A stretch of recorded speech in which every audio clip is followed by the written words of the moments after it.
La Revolución Mexicana redibujó México hace poco más de un siglo. El conflicto armado que se dio entre 1910 a 1917 se inició como una lucha en contra de la perpetuación en el poder del género Porfirio Díaz, pero derivó en una guerra civil entre facciones que luchaban por la auténtica revolución. Diferentes grupos que tenían como bandera derechos políticos y sociales se unieron por ese objetivo, pero luego llevaron a cabo una guerra de guerrillas a lo largo de una de las épocas más convulsas para México, que dejó más de 1 millón de muertos. Pese a ser una cruenta lucha por el poder, también tuvo frutos positivos. La Constitución de 1917 fue uno de ellos, pues fue pionera en el reconocimiento de los derechos sociales y laborales, emanados del liberalismo francés a nivel mundial. Las demandas obreras y campesinas se recogieron por vez primera en el constitucionalismo mundial en la Constitución de 1917. El general Porfirio Díaz pretendía perpetuarse como presidente tras estar 35 años en el cargo. En aquella época la mayoría de los mexicanos vivían en condiciones muy precarias.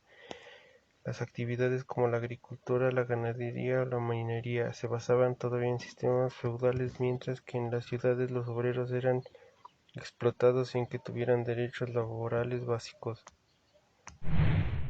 El objetivo común Porfirio Díaz. Luego de que el presidente Porfirio Díaz resultara electo para un nuevo periodo presidencial 1910-1914, el ex candidato y líder liberal Francisco I. Madero lanzó el Plan de San Luis, fechado el 5 de octubre de 1910, para derrocarlo. Su lema principal fue sufragio efectivo, no reelección, y reivindicaba derechos laborales y la repartición de tierras que buscaban grupos sociales contrarios a Díaz, según la cronología de la revolución del INE-HRM. En su plan de acción estaba una convocatoria a la lucha armada el 20 de noviembre desde las 6 de la tarde en adelante. Todos los ciudadanos de la República tomarán las armas para arrojar del poder a las autoridades que actualmente nos gobiernan. El movimiento de Madero sentó las bases de la no reelección presidencial en México hasta la actualidad. Algunos grupos como el de los hermanos Aquiles, Máximo y Carmen Cerdán, al ser descubiertos en posesión de armas, se alzaron antes de la fecha pactada en Puebla. La muerte de los hermanos, al enfrentarse con las fuerzas del gobierno, los llevó a ser considerados los primeros mártires del movimiento contra Díaz, además de que motivó a otros a la insurrección.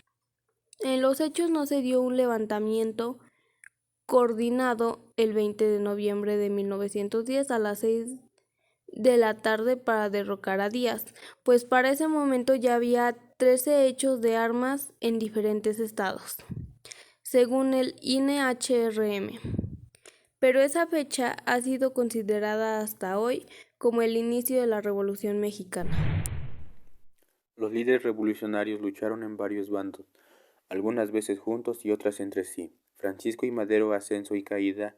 La lucha armada hizo seguir otros líderes revolucionarios que acompañaron la causa de Francisco I. Madero, entre otros Emiliano Zapata en el sur del país, así como Francisco Pancho Villa, su nombre real era Doroteo Arango, Alvarado Obregón y Pascual Orozco en el norte. La presión revolucionaria tuvo éxito y Porfirio Díaz firmó su renuncia a la presidencia el 25 de mayo de 1911, dando fin a 35 años de gobierno y abriendo paso a nuevas elecciones. Díaz abandonó el país luego de 35 años en el cargo y murió en el exilio en París. Francisco I. Madero ganó la votación y asumió la presidencia a México el 6 de noviembre de 1911, en la que se considera la primera elección democrática en 30 años. Aunque el movimiento logró la remoción de Díaz, el nuevo gobierno no dio pronta respuesta a las demandas revolucionarias populares. Pancho Villa, de héroe a un simple bandido. Pronto comenzaron las luchas entre los que fueron aliados al comienzo del levantamiento armado, pues cada bando se asumía como auténtico defensor de los ideales revolucionarios. Zapata lanzó el Plan de Ayala bajo la bandera de la lucha agraria, mientras que Orozco publicó el Plan de la Empacadora, sobre demandas sociales. Ambos desconocieron en la presidencia de Madero. Emiliano Zapata fue uno de los líderes más carismáticos de la Revolución Mexicana. El gobierno maderista logró defenderse durante 2 años frente a los insurgentes zapatistas, orosquistas y otros grupos más pequeños, con apoyo de las tropas de Villa. Las mujeres en todos los bandos tuvieron un papel de fuerza de apoyo a los revolucionarios e incluso tuvieron participación armada. Eran conocidas como las Adelitas. Las mujeres de armas tomar que olvidó la Revolución Mexicana. Pero en febrero de 1913 se da la decena trágica. 10 días de enfrentamientos en un golpe militar que llevó a la renuncia de Madero el 19 de febrero y a su asesinato 3 días después. Victoriano Huerta, conspirador del golpe con el grupo llamado Los Contrarrevolucionarios, asumió la presidencia ese mismo día. Las mujeres acompañaban a los hombres en la lucha armada por las fuerzas de apoyo o incluso en ataques armados. El Pacto de la Embajada, conocido así porque se firmó en la sede de Estados Unidos en México, tuvo éxito, aunque originalmente no tenía Huerta como el elegido para la presidencia. La lucha por el poder.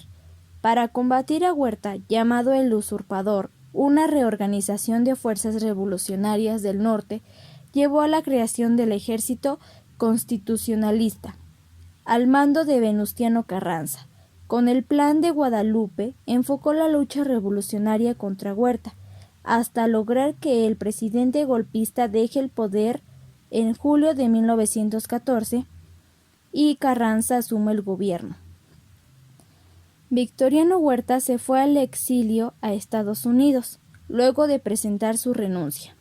La Convención de Aguascalientes, entre líderes revolucionarios, llevó al desconocimiento de Carranza como presidente, por lo que nuevamente se abren 2 grandes bandos, los convencionistas y los constitucionalistas.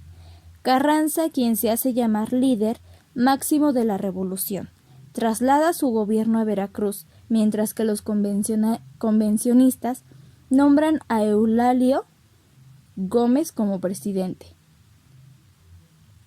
A partir de entonces vino una gran guerra de guerrillas.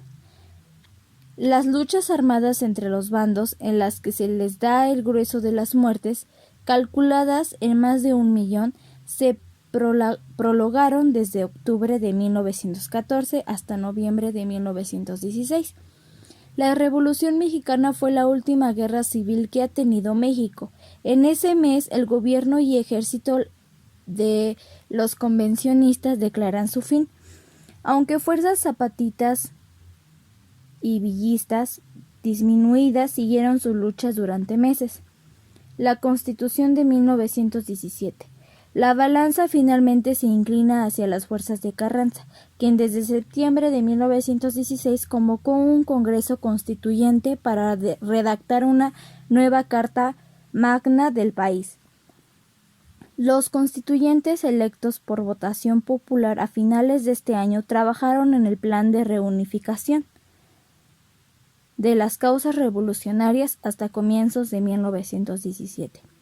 Venustiano Carranza resulta ser el líder revolucionario triunfador con el gobierno bajo su mando hasta 1920. Luego de ser votada el 31 de enero, la nueva Constitución es promulgada el 5 de febrero de 1917, marcando lo que se considera el fin de la Revolución Mexicana.